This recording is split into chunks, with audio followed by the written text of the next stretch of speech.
अस्सलाम वालेकुम दोस्तों, कैसे हैं आप सब। मैं हूं वकील इदरीस और आप देख रहे हैं मेरा यूट्यूब चैनल। तो आज मैं आपके लिए इंतहाई इंटरेस्टिंग स्टोरी लेके आया हूं अफलातू के हवाले से। तो वीडियो को स्टार्ट से लास्ट तक जरूर देखिएगा, तो बहुत ही इंटरेस्टिंग स्टोरी है। तो आइए आज की वीडियो हम स्टार्ट करते हैं। तो आज की जो हमारी स्टोरी है वो है अफलातू के हवाले से। 2500 साल पहले अफलातू ने एथेंस में एक अकेडमी बनाई जो अमरा व अशरफा के बच्चों को तालीम देने के लिए मुख्तस कर दी गई। तो एकेडमी में बहुत ज्यादा चहलकदमी की वजह से अफलातू ने एक बच्चे को वहां पे कुछ काम के लिए रख लिया और उस बच्चे की उम्र 18 साल थी। उस बच्चे का काम क्या था कि वो बच्चा वहां चाय सर्व करता था या और जो जरूरत का काम होता था अफलातू का उसको मुकम्मल करता और वो एकेडमी से बाहर आ जाता। जैसे ही वो काम मुकम्मल करके एकेडमी से बाहर आता तो वो अफलातू अपना दर्स स्टार्ट कर देता। वो बच्चा 2 माह तक एकेडमी के दरवाजे के बाहर बैठ के उसका दर्स सुनता रहा। 2 मंथ का उसका अफलातू का कोर्स था। जैसे ही अफलातू ने अपना 2 मंथ का कोर्स कंप्लीट किया तो उसने एक अजीम शान तकरीब मुनक्कद की।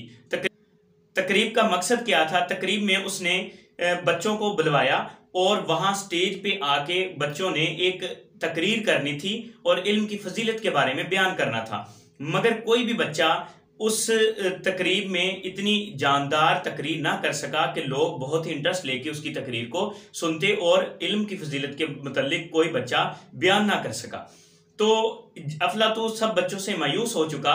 तो वो जो बच्चा 18 साल का उसने काम के लिए रखा था, वो बच्चा अफलातू के पास आया और अफलातू से कहता है कि मैं, अगर आप मुझे इजाजत दें तो क्या मैं तकरीब में शामिल हो सकता हूं, मैं तकरीर कर सकता हूं। अफलातू ने उसको गौर से देखा और कहा कि मैंने आपको दर्स नहीं दिया तो आप यहाँ पे कैसे तकरीर कर सकते हो। तो उस बच्चे ने कहा अफलातू से कि 2 मंथ से मैं दरवाजे के बाहर बैठ के आपका दर्स सुन रहा था, तो आप मुझे अगर इजाजत दे तो मैं तकरीर कर सकता हूं।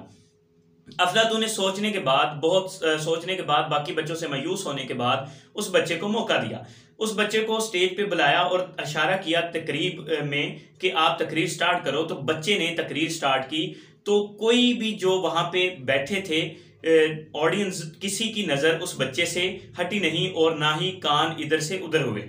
तो तमाम लोगों ने उसकी तकरीर में उस तकरीर को बहुत ही गौर से सुना और आधे घंटे तक वो बच्चा इल्म की फजीलत के मुतल्लिक तकरीर करता रहा।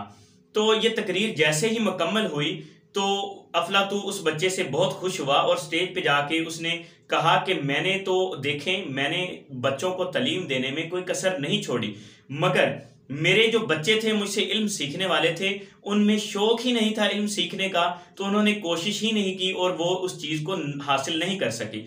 हत्ता कि ये जो बच्चा था इसको शौक था, इसको जज्बा था, इसने बगैर मेरे इल्म सिखाने के इसने खुद सीखने की कोशिश की और इसने वो जौहर सीख लिए जो मैं सिखाने की कोशिश कर रहा था।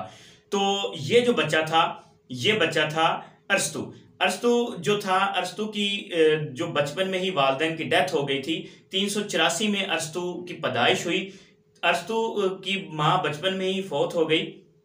तो अरस्तु ने जो बुनियादी इल्म था वो अपने बाप से हासिल किया। इल्म हयातात का जो था, इल्म फन और हयातात का इल्म जो था वो अपने वालिद से हासिल किया और 10 साल की उम्र में उसके वालिद भी गुजर गए। तो जब उसकी उम्र 18 बरस हुई तो 18 बरस में वो एथेंस आ गया।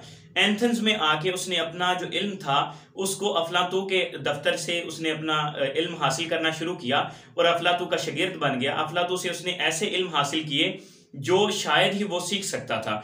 तो अफलातू से इल्म हासिल करने के बाद अरस्तु ने इल्म फन में इतनी महारत हासिल की कि असूल माशियत और बहुत से काम जो थे उनको किताबी फॉर्म में उसने ला के लोगों को सिखाया और उस पर काम किया। तो आज की वीडियो कैसी लगी आपको तो बताइएगा जरूर कमेंट बॉक्स में। तो वीडियो को लाइक और चैनल को सब्सक्राइब करना मत भूलिएगा।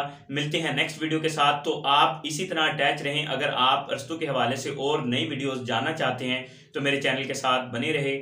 मिलते हैं नेक्स्ट वीडियो के साथ, तब तक के लिए अल्लाह हाफिज़।